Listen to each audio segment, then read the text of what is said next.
Onlar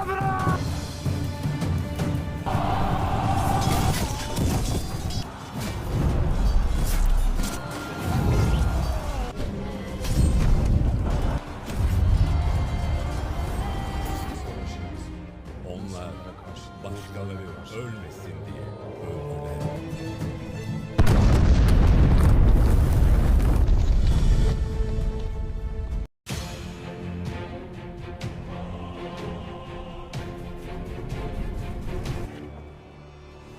Sen de şer tükenmezse bizde de er tükenmez.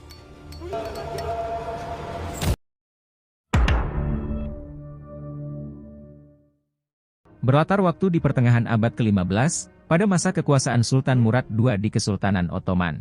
Ottoman berhasil menguasai sebuah daerah di timur Romania, yang bernama Wallachia, tanpa adanya peperangan setelah membantu penguasa yang sah merebut kekuasaan dari tangan pemberontak. Yang sebagai bukti kesetiaan pemimpin Wallachia itu, dia pun menyerahkan 2 dari keempat anaknya yang bernama Rado dan Vlad kepada sang Sultan Murad. Yang alih-alih menjadikan keduanya tawanan, dia justru mengirimkan kedua anak itu bersama putranya sendiri, Pangeran Mehmed, ke Edirne, untuk mendapatkan pendidikan. Berada di Edirne, sang adik, Rado, tumbuh menjadi anak yang cerdas dan tekun yang kemudian memeluk Islam, sementara sang kakak Vlad, tumbuh dengan sifat iri dengan sang adik yang selalu mendapat pujian, pemarah, sombong dan hobi membunuh binatang kecil, yang bahkan burung milik sang Pangeran Mehmed pun pernah dia remas sampai tak bangun lagi. Dan oleh sifat mereka, kelak mereka pun mendapatkan julukan masing-masing, yaitu Rado si tampan, Mehmed sang Al-Fatih atau penakluk Konstantinopel, dan Vlad sang impaler atau penyula. Sekedar informasi, sula adalah metode hukuman mati dengan cara menusukkan kayu runcing ke lubang pantat, hingga menembus badan bagian atas sang korban, dalam keadaan korban masih hidup. Yang atas metode hukuman kejam yang dilakukan oleh Vlad kepada rakyatnya, yang sebagian besar adalah bangsawan yang memberontak kepada ayahnya, bangsa Ottoman di perbatasan, serta pedagang-pedagang yang sebagian besar adalah orang-orang Jerman. Maka Ottoman mengirimkan utusannya untuk memperingati kelakuan zalim Vlad, yang telah dibantu Ottoman dalam merebut kekuasaan dari tangan pemberontak yang menggulingkan ayahnya. Tapi bagaikan air susu dibalas air tuba. Alih-alih mendengar peringatan Ottoman, Vlad justru memaku kepala utusan Ottoman karena alasan remeh, bahwa sang utusan itu menolak untuk melepas sorban di kepalanya, yang mengingatkan Vlad tentang masa-masa di Ottoman dulu yang dibencinya. Mehmet'in o şımarık şımarık sizin sarayda ağladığım karanlık. Önce canım çıkar, sonra sarı. O sarığın bezi benim kefenimdir. Peki.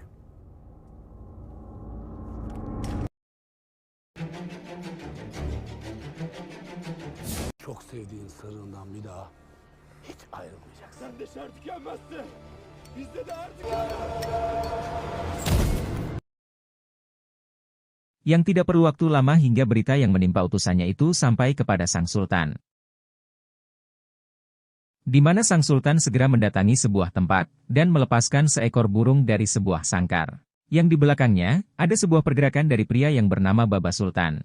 Ini orangnya, yang diperintahkan oleh sang sultan, untuk mengirimkan para delular Utsmani, untuk menghukum penghinaan yang dilakukan oleh sang Vlad III, Drakul.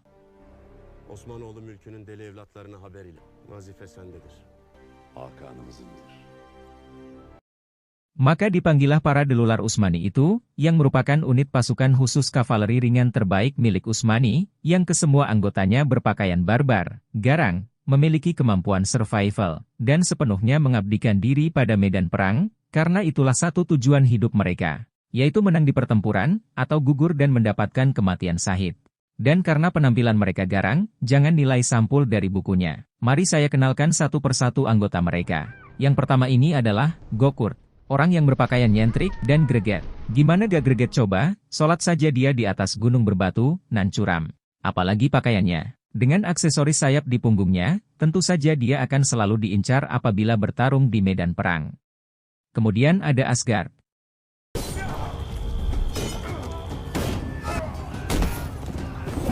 Suskun.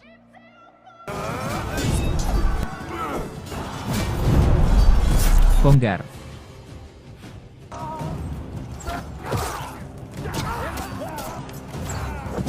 Kuman. Uyuyanlar uyansın. Gardas. Mubaris. Serta yang terakhir dan termuda, Aziz.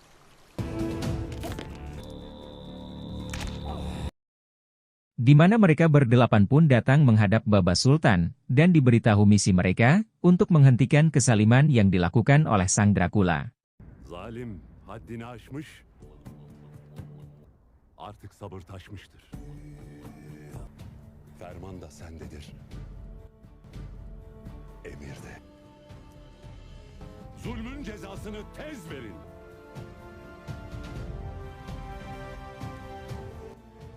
Dan tanpa berlama-lama mereka berangkat, melewati hutan dan lautan, untuk sampai di wilayah Wallachia, tempat di mana Vlad III berada. Yang di tempat berbeda, seorang alkemis atau ahli meracik obat sedang diperintahkan oleh Vlad untuk membuat senjata biologis dengan tikus yang diberi makan daging orang sakit, untuk menghancurkan Konstantinopel beserta Kesultanan Ottoman. Tapi karena tikus percobaan habis, prajurit Vlad pun diperintahkan untuk mencari apa yang dibutuhkan dengan mendatangi desa miskin berpenyakit. Menjanjikan akan memberikan sekeping emas bagi sekantong tikus yang mereka tangkap. Tapi janji tinggallah janji. Alih-alih memberikan emas, prajurit itu justru menusuk orang yang memberi tikus, yang disaksikan seorang bocah dari tempat tersembunyi. Dan berpindah dari situ. Melewati jalanan yang dipenuhi mayat yang disula, kita sampai di istana tempat Vlad sedang berbicara dengan seorang putri bernama Elizabeth, yang menyarankan Vlad untuk meminta dukungan Paus untuk bisa mendapat dukungan pasukan salib. Tapi, alih-alih menuruti, Vlad justru menolak saran itu mentah-mentah, dan secara arogan mengatakan bahwa dia tidak membutuhkan bantuan Paus yang disebutnya sebagai seorang penipu. Yang menipu orang-orang dengan bujukan anggur dan roti.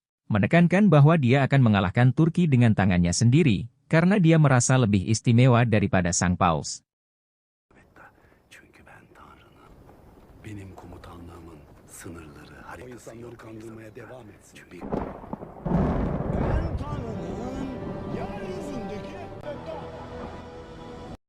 Beralih ke sisi lain, para deliler pun beristirahat di sebuah gua, sembari membahas rute selanjutnya yang akan mereka lalui. Di mana, ternyata, jalur lurus yang hendak mereka lalui itu, sudah penuh dengan para bandit yang dimiliki oleh Vlad. Tapi alih-alih memilih jalan memutar, mereka pun memutuskan untuk menerobos jalur berbahaya itu saja. Sekalian memusnahkan para bandit itu, sesuai amanat Sultan bahwa misi mereka adalah memusnahkan kesaliman, yang berarti bukan hanya untuk Vlad seorang, tapi juga anak buahnya yang menebar teror bagi desa-desa di sekitar. Yang di tempat lain, si alkemis ditemui oleh Putri Elizabeth, yang menginginkan konfirmasi perkembangan senjata biologis, dan memaksa si alkemis agar segera merampungkan senjata wabah itu, jika dia masih menyayangi nyawanya. Yang tanpa mereka sadari, seorang anak sedang menguping pembicaraan mereka, lalu melaporkan apa yang dia dengar tadi kepada kakeknya. Evsizleri sokan askerler geldi. Bir sürü fare toplattılar evsizlere. Fareleri götürdük, prensesle konuştu. Yang di tempat lain, di sebuah desa yang tenang. Keadaan desa itu tiba-tiba berubah menjadi riuh dan kacau karena kedatangan para bandit milik Vlad, yang berniat menjarah desa itu dan membunuhi orang-orang tak bersalah, dan meskipun ada perlawanan kecil, itu tidaklah sepadan. Hingga hanya menyisakan seorang wanita saja, yang terkepung dan dengan mudah dipatahkan perlawanannya. Namun, tiba-tiba para delular berdatangan, dan balik membantai para penjarah itu hingga tidak ada dari mereka yang disisakan.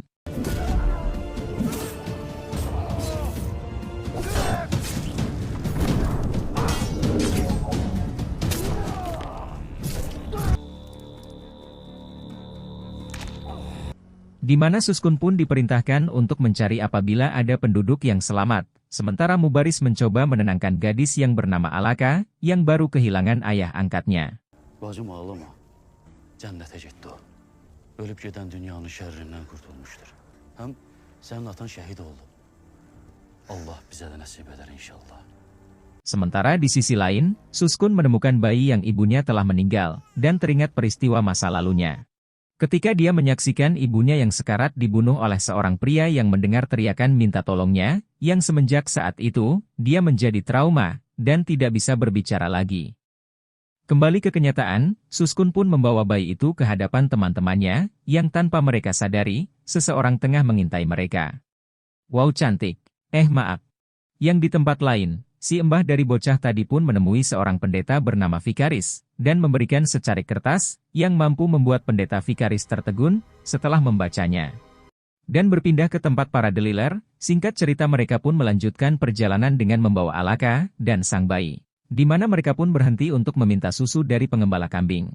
Di mana Alaka dan Asgard saling berbincang, dan Alaka pun menjelaskan bahwa dia tidak mempunyai tempat tujuan setelah ayah angkatnya itu telah tiada, dan menyadari apabila Asgard sadar akan kalung salib miliknya. Tapi segera ditenangkan Asgard, bahwa dia menghormati kepercayaan Alaka. Leküm diniküm veliyedin. Benim dinim bana, senin dinin sana. Menyarankan Alaka agar pergi ke Kesultanan Ottoman saja, karena di Ottoman toleransi untuk setiap pemeluk agama dijamin oleh sang sultan, sehingga Alaka sendiri tidak perlu menyembunyikan kepercayaannya. Di mana percakapan mereka terhenti karena Alaka segera pergi menemui Suskun yang salah meminumkan sang bayi, dan menggantikannya untuk memberi minum susu sang bayi. Dan di tempat lain lagi, ternyata ada satu orang penjara yang selamat, setelah berhasil kabur dari para Deliler, namun seolah masuk ke kandang singa setelah lepas dari kandang buaya, dirinya justru mendapat kemarahan Vlad, dan dihantamkan ke meja berkali-kali setelah melaporkan bahwa pasukan penjarahnya telah dihabisi oleh orang-orang misterius. Kembali ke para Delular, mereka pun sampai di perkemahan para Yahudi yang sedang mengadakan pesta pernikahan, di mana mereka pun disambut dan diterima oleh orang-orang Yahudi itu, tanpa banyak pertanyaan.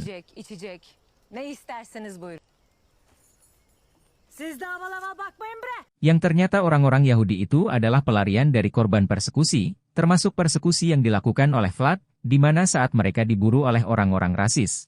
Hanya orang-orang Turki lah satu-satunya yang mau menolong mereka, sementara teman-teman mereka menutup pintu untuk mereka, sehingga mereka merasa memiliki hutang budi terhadap orang-orang Turki. Dan mungkin karena itulah mereka mau menerima para Delular dengan tangan terbuka. Di mana ada satu orang dari anggota perkemahan itu yang mendatangi para Delular, dan berniat memberikan makanan. Tapi karena dia tidak terlihat seperti orang Yahudi dan mencurigakan, maka Mubaris menyuruh untuk Aziz untuk tidak menerimanya. Yang di tempat lain, di Gua Alkemis, sang alkemis tengah sibuk mengambil daging orang yang tengah sakit, dalam keadaan orang itu masih hidup, untuk diberikan kepada tikus yang akan menjadi inang wabah, yang tanpa ia sadari, pendeta Vikaris diam-diam tengah mengintai dirinya.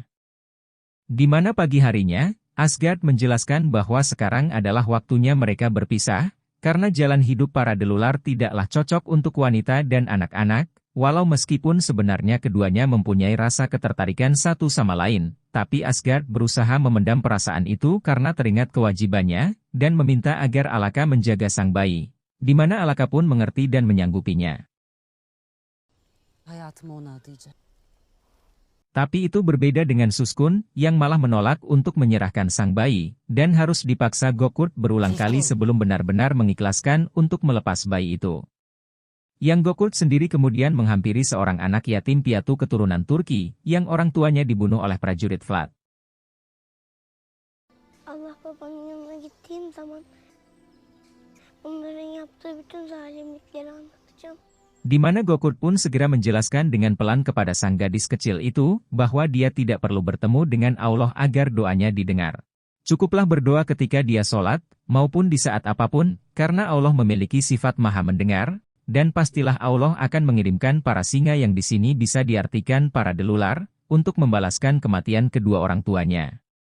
Yang di tempat lain, di Istana Vlad, seorang duta besar Paus datang, membawakan hadiah sebuah mahkota perak kepada Vlad. Yang dengan tidak sopan, diambil Vlad dengan kakinya. Menyuruh utusan itu berbicara, utusan itu pun mewakili Paus, mengucapkan apresiasi Paus atas upaya Vlad mengusir orang-orang Muslim Turki dari wilayahnya, dengan menerima Vlad sebagai pelindung seluruh dunia Kristen, dan memberikan mahkota sebagai simbolnya, yang dengan memakai mahkota itu, Vlad akan memiliki kedudukan setara dengan semua kardinal, atau pejabat senior dalam gereja Katolik Roma, yang langsung berada di bawah Paus. Tapi, bukannya menyambut baik keinginan sang Paus seperti Putri Elizabeth, Vlad justru tertawa mengejek, bahkan mengancam sang Paus, dengan mengatakan, bahwa setelah Vlad berhasil mengalahkan Ottoman, Sang Paus harus mengakui Vlad sebagai anak Tuhan, apabila masih sayang akan posisinya. Geçirmemi istemiyorsa benim Tanrı'nın oğlu olduğumu Kemudian mengembalikan mahkota itu, dan menyuruh sang utusan mencium tangannya, sebagai bukti ketundukan. Kembali ke para delular, mereka pun beristirahat di bawah pepohonan, di mana Asgard mencoba menenangkan Suskun yang menjadi sad boy, sehabis meninggalkan sang bayi, yang kemudian justru diajak oleh Kongar sambil tertawa, menyulut kemarahan Asgard, namun segera dihentikan oleh Gokurt yang mengingatkan tentang persaudaraan mereka. Çek pusatını, çal Kongar'ım. Lakin bilesin ki, pusatı Kongar'a kendine çalmış olacaksın. Di mana di sisi lain, tidak kuat menahan kantuk, Kuman tertidur. Namun seolah terhubung, tiba-tiba Baba Sultan datang ke dalam mimpi Kuman, mengingatkan Kuman bahwa tujuan Kuman adalah memandu mereka, menyuruhnya agar bangun. Uyuyanlar uyansın. Yang di satu sisi, dengan terbangunnya Kuman itu adalah pertanda bahwa di sekitar mereka ada musuh, membuat Gokurt segera memerintahkan mereka bersiaga, dan benar saja, musuh-musuh pun bermunculan, dan berhasil memanah Kongar, yang melindungi titik buta Asgard. Namun segera dihabisi oleh para delular lain. Di mana ternyata, para penyerang itu adalah anggota bandit milik Vlad. Menghampiri Kongar, Asgard menyesali pertengkaran mereka tadi, dan menolak untuk meninggalkan Kongar, namun kemudian dimarahi Gokurt yang mengingatkan tujuan mereka. Membuat Asgard pun ikhlas Kongar untuk dibawa oleh Kuman, menjalankan sebuah ritual, dengan mengubur seluruh badan Kongar di pasir, di mana, seolah beresonansi dengan Baba Sultan dan seluruh delular lain. Diiringi lolongan serigala, Kongar pun bangun dari pasir yang menguburnya. Yang keesokan paginya, para delular pun sudah semakin dalam ke wilayah Wallachia, di mana mereka pun mampir dulu di sebuah warkop, dan menarik perhatian semua orang di dalamnya, termasuk pegulat yang ada di atas ring, yang memprovokasi mereka dengan sarkas dan hinaan yang ditujukan kepada mereka, membuat Suskun terpancing dan naik ke atas ring, di mana dengan mudah Suskun dapat menghindari setiap serangan dari pegulat itu, bahkan mendaratkan beberapa serangan, sebelum akhirnya mematahkan kaki sang pegulat itu, dan memukulinya kembali, sampai sang pegulat itu tak berdaya lagi, sebelum kembali ke bangkunya untuk melanjutkan makannya. Yang hanya dapat membuat penonton terdiam, terheran-heran. Melanjutkan perjalanan, mereka pun sampai di pinggir sungai yang airnya tercemar, dan memutuskan istirahat. Di mana Mubaris pun kemudian menyuruh Aziz untuk mencari air bersih yang dapat diminum, yang kemudian Aziz sampai di tempat air bersih berada, yang tiba-tiba Aziz merasakan keanehan dan dengan refleks menodongkan pisaunya ke leher orang yang berada di belakangnya, yang ternyata adalah orang yang sama dengan orang yang memberinya minum kemarin malam, yang beralasan memiliki tempat tujuan yang searah. Namun tiba-tiba, para bandit Vlad bermunculan menyergap Aziz dari balik bebatuan, dan meskipun Aziz berhasil membuka serangan, tiba-tiba dia dipukul dari belakang oleh orang yang ia todong tadi, yang ternyata sekomplotan dengan para bandit itu. Menyadari Aziz pergi terlalu lama, Mubaris bergegas pergi menyusul, dan hanya menemukan senjata Aziz, serta jasad orang yang dikalahkannya. Di mana ia pun menyalahkan dirinya sendiri yang tadi menyuruh Aziz pergi seorang diri, untuk mencari sumber air. Namun segera ditenangkan Gokurt, menyampaikan bahwa Aziz masih hidup, dan masih ada kemungkinan mereka dapat menyelamatkannya. Di mana singkat cerita mereka pun segera pergi melewati sebuah pasar, yang cukup menarik perhatian orang-orang, dan kemudian masuk ke dalam gereja, dan menemui pendeta Vikaris, yang ternyata adalah teman mereka. Ya, dia adalah salah satu anggota delular yang sedang melakukan tugas penyamaran, dan nama sebenarnya adalah Junaedi. Karali maksudnya. Di mana tiba-tiba pintu terbuka, namun ternyata itu hanya si bocah yang bernama Eren, yang menatap para delular dengan tatapan tidak percaya, bahwa yang dihadapannya adalah benar-benar para delular, sosok yang begitu ia kagumi. Walaupun dirinya seringkali ditertawai teman-temannya, karena mempercayai cerita kehebatan para delular yang keberadaannya hanyalah dianggap mitos semata. Di mana, merasa berbicara di gereja itu tidak aman, Karali pun mengajak mereka berpindah ke tempat yang lebih aman.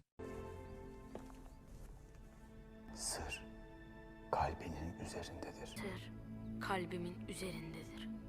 Yang di tempat berbeda, kini Aziz tengah diikat dan diinterogasi oleh Vlad dan mata-matanya, yang itu seolah percuma, karena meskipun mendapat siksaan yang mengerikan dengan metode potong jari, Aziz tetap bersikeras tidak mau untuk membuka mulutnya.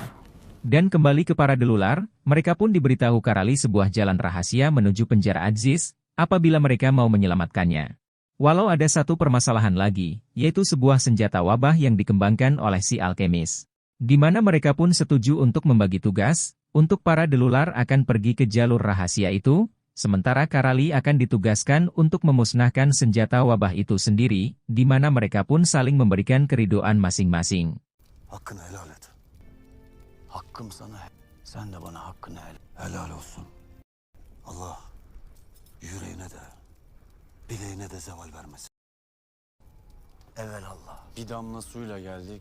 Öyleyse kazamız mübarek, Hızır yoldaşımız olsun. Yang pada pagi harinya, Gokul memuji keberanian Eren, dan keberhasilan mbahnya untuk mendidiknya, di mana Gokul pun memberikan aksesoris sayap miliknya kepada Eren, yang memiliki cita-cita ingin menjadi anggota delular, dan setelah itu, mereka pun berangkat pada misi mereka masing-masing. Di mana Karali pun sampai di laboratorium gua alkemis, namun tidak menemukan seorang pun, yang itu memudahkan misi dia, yang dengan segera menabur bubuk mesio, kemudian meledakkan tempat itu. Sementara itu, mendengar bahwa ada sebuah pergerakan di selatan wilayahnya, Vlad mengumpulkan pasukan dan berdoa di pinggir danau sebelum memulai peperangan, berdoa agar Tuhan tidak meninggalkan dirinya seperti yang dilakukan ayahnya dulu, ketika membuangnya ke Utsmani, dan diakhiri dengan kalimat ancaman. Baba, eğer sen benim o kafir ve barbar Türklerin karşı senin adında sonsuza dek karanlıkta kalır. Buset, doa tapi ngancam. Yang setelah itu, pasukan besar Vlad pun bergerak, bertemu dengan para delular yang melihat Aziz telah babak belur penuh luka di sekujur tubuhnya, tapi masih bisa tertawa. Beralih melihat pasukan besar yang dimiliki oleh Vlad, jumlah pasukan itu sama sekali tidak menggentarkan hati para delular, tapi justru menambahkan semangat mereka, karena mereka tahu, disinilah mereka akan mewujudkan tujuan mereka. Gaziler, dem, şehadet vaktidir. Di mana mereka pun kemudian mengucapkan sumpah mereka. Bertepatan dengan kedatangan Konggar yang telah sembuh. Yeminler! Yeminler! Sancağımı yedektim! Taçlıların tacını! Başlıların başını ezmeden! Aptallar! Yolbaşı Vali Osman! Baş tacım! Muhammedül Emin'dir! Cümle zalimler! Yeminler! Yeminler! Yang kemudian dibalas oleh Vlad dengan mengeksekusi Aziz di depan mata mereka. Yang tentu membuat para delular murka, dan memulai serangan. Di mana ternyata, Vlad telah menyiapkan jebakan berpeledak untuk menghancurkan mereka. Yang tanpa Vlad tahu, bahwa apa yang dia persiapkan itu sebenarnya tidaklah cukup, untuk menghentikan keganasan para delular, yang kini sudah didukung oleh pasukan utama mereka yang berhasil menyusul, dan langsung terlibat bentrokan dengan pasukan yang dimiliki oleh Vlad. Di mana kebrutalan segera terjadi di medan perang dengan pasukan kavaleri saling menusukkan tombaknya ke lawan mereka. Juga pasukan pejalan kaki yang dengan sengit berusaha menghabisi masing-masing musuh di hadapan mereka. Termasuk juga para delular yang menunjukkan kebolehan kemampuan perang mereka. Di mana tidak lama Suskun melihat orang yang membunuh ibunya dulu, dan merupakan tangan kanan Vlad, dan berhadapan dengannya. Di mana Suskun berhasil menebas dan menjatuhkan orang itu, menirukan ekspresi ketika dulu dia disuruh diam oleh pembunuh di hadapannya, sebelum akhirnya Suskun pun mengakhiri nyawa orang itu. Yang di sisi berbeda, Gokul menemukan keberadaan Vlad dan berhadapan dengannya. Sementara itu, Mubaris sendiri kini berhadapan dengan si mata-mata Vlad yang menangkap dan menyiksa Aziz, di mana dia dengan mudah dapat menebas si mata-mata itu, lalu mengalahkannya. Dan kembali ke sisi Gokul, pertarungan sengit terjadi di antara keduanya. Di mana kemampuan bertarung Vlad yang mendapatkan pendidikan yang sama dengan Sultan Mehmed cukup membuat Gokul kerepotan. Sebelum akhirnya, Gokul pun berhasil mendaratkan serangan kepada Vlad, dan menusukkan pedangnya menembus badannya. Dan walau sudah terluka parah, bahkan sekarat seperti itu, Vlad masih bisa menyalahkan Bapa atas kekalahannya. Lah, siapa suruh? Doa kok maksa. Lanjut dah, menebaskan pedangnya, Gokuro mengakhiri kekejaman Vlad sang penyula. Di mana singkat cerita perang pun selesai, dan Suskun kini sudah dapat berbicara lagi, setelah mengalahkan orang yang membuatnya trauma.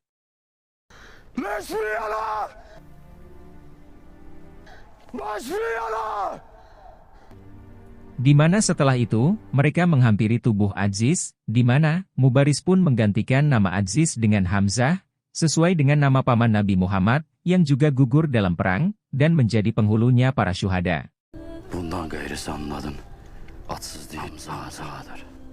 Dan membawa mereka yang gugur dalam perang, mereka pulang kembali ke Ottoman. Yang di scene akhir kita akan diperlihatkan sang alkemis mengatakan bahwa percobaannya telah berhasil.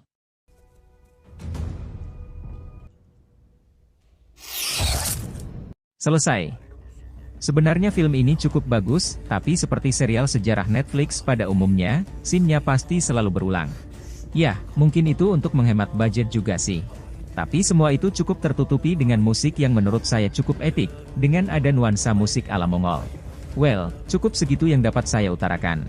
Jangan lupa tetap dukung Kasih Tahu Film dengan cara subscribe, share, tetap jaga kesehatan, dan sampai jumpa di video selanjutnya.